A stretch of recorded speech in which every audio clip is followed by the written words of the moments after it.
Hujambo, mimi ni Wilberforce Ngoto na hii ni Force News. Leo tarehe 6 Januari 2026.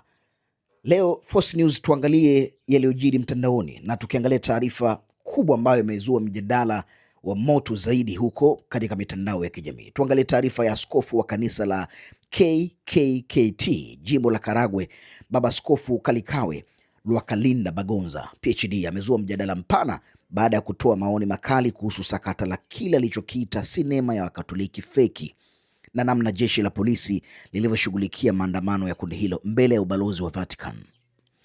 Akizungumza kupitia ujumbe aliotoa mtandaoni, Askofu Bagonza amesema hatua ya polisi kutuzuia maandamano hayo inaonyesha ukomavu na ustaarabu katika kusimamia haki za watu kueleza hisia zao. Nalazimika kuwapongeza polisi wetu kwa ukomavu wao na ustaarabu wa kutuzuia maandamano ya Wakatoliki walioenda kuelezea hisia zao kwa balozi wa Papa hapa nchini, amesema uvumilivu huo wa polisi unaweza kuwa ishara ya kuacha kupambana na maoni ya watu, akitoa wito kwa jeshi hilo kuondoa mashtaka dhidi ya watu waliowahi kukamatwa kwa kutoa maoni ya kidini. Nachukulia uvumilivu wao kama ishara ya kuacha kupambana na maoni ya watu na hisia zao.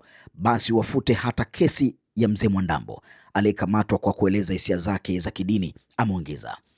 Askofu Bagonza amedai kuwa msimamo huo wa polisi ulianza kuonekana kitambo kutokana na hatua ya jeshi hilo kutochukua hatua dhidi ya kauli ya kiongozi mmoja aliyewahi kutishia kuwakata vichwa wanaoandamana.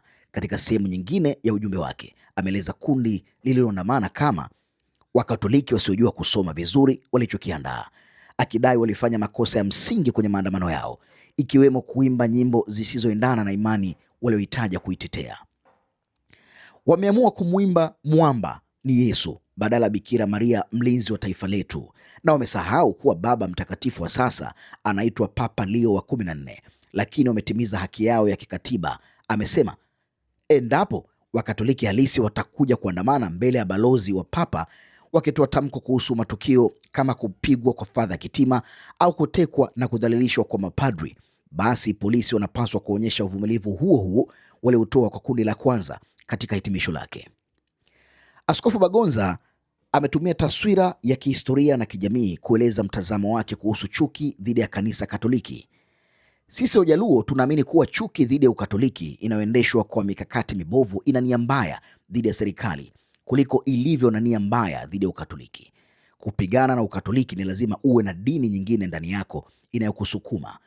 Wajaluo tusiotahiriwa tunajiuliza hiyo dini ni ipi?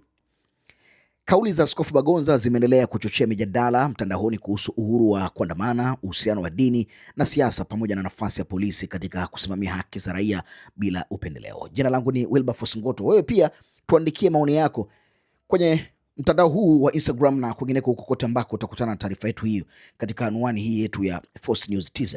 Jina langu ni Wilberforce Ngoto na nakwambia wewe ni wa maana sana kwa kuendelea kuifuatilia Force News.